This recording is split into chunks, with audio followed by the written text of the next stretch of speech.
My story is called The Borrower, and I'm just reading the beginning section of it. As far as I'm concerned, Timpany's Corners, population 22, can't even call itself a proper village.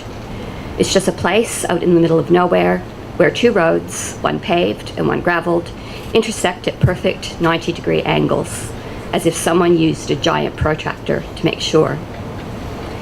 On one of the corners is a church, on the second a school, and on the third a garage, all of them abandoned. On the fourth corner there is a general store that doubles as a post office. It's owned by a couple called Marvin and Joy. Marvin went to school with my father.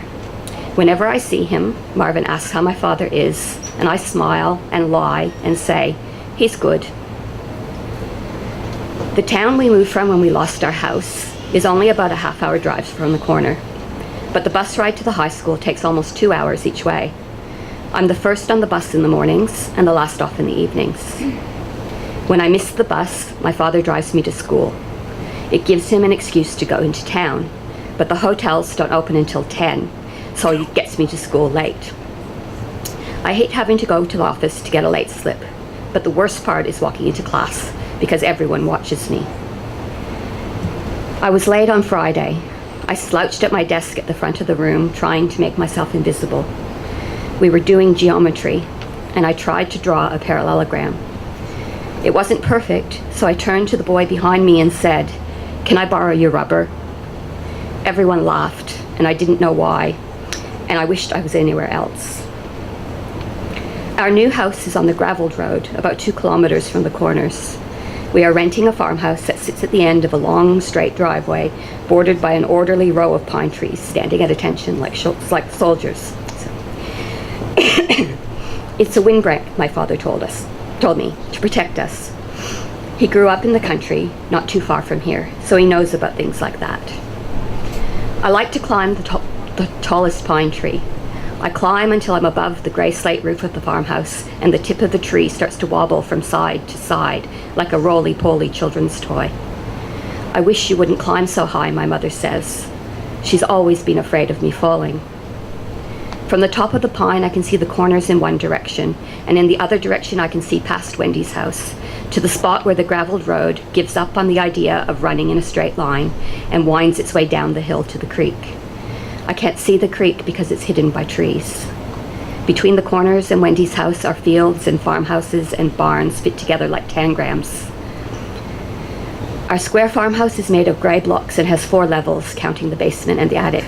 It's a proper attic, not just a crawl space like in our old house. Instead of a trapdoor in the ceiling, a full-size door opens from the upstairs hallway onto a set of narrow wooden stairs.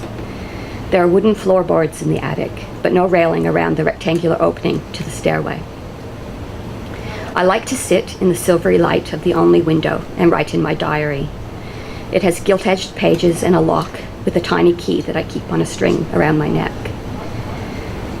Sometimes I write about my day, and sometimes I try to write poetry.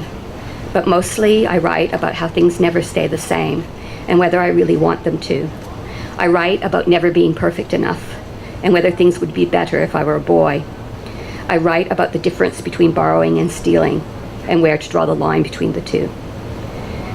When I was a little girl, I liked to read about the borrowers, tiny people who lived in the walls and under the floors, and borrowed things from the big people in order to survive. The main borrowers were Mr. and Mrs. Clock and their daughter, Arietti, which I always thought was a much more interesting name than mine. Arietti used to sit by the grating, dreaming of the world upstairs and outdoors, and writing in her diary, which was almost as big as she was. I used to pretend I was a borrower and borrowed teaspoons full of sugar and flour, a tea bag torn open, a thimble for a cup, sewing needles and pins, wooden spools, a box of matches, pencil stubs, safety pins, buttons and bottle caps, birthday candles, elastics, empty pill bottles. My mother would say, "I'm sure I left it right here," as she removed the cushions from the sofa and searched in all the cracks. My mother had taught me all about the difference between boy looks and girl looks, but even the most thorough girl look failed to find whatever was missing. "Maybe the borrowers took it," I would say. "Well, if you see them, tell them to bring it back." I was always on the lookout for objects that might be useful or decorative. I hid them in a shoebox under my bed. Now I don't have a bed, just a brand new mattress on the floor, and my father doesn't come into my room at night anymore. In the book, Arrietty convinced her father to take her on borrowing expeditions and teach her all about how to be a borrower. Arrietty's mother said that Arrietty's father was the best borrower in the world. I was jealous of Arrietty. My father used to be a builder, but he never let me go to work with him, no matter how much I pleaded. "It's not for girls," he said. He took my brother instead, even though my brother didn't want to go. My father hasn't worked since I was 10, when he had 3 heart attacks and had to have open heart surgery. Children weren't allowed in the hospital, but the night before the surgery, the nurses let me and my younger brother and 3 younger sisters in to say hello, or maybe goodbye. I'm still not sure. When he came home from the hospital, he couldn't work, but he could still drink. The doctor said so, he told my mother. The phone started ringing all the time, and my mother made me answer it and lie and say, "My parents aren't home." It was only half a lie.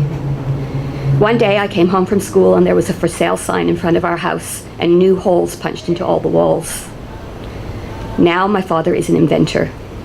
Sometimes he invents things like the seesaw that spins around in circles at the same time as it goes up and down, but mostly he invents excuses to go into town, even though it was his idea to move into the country.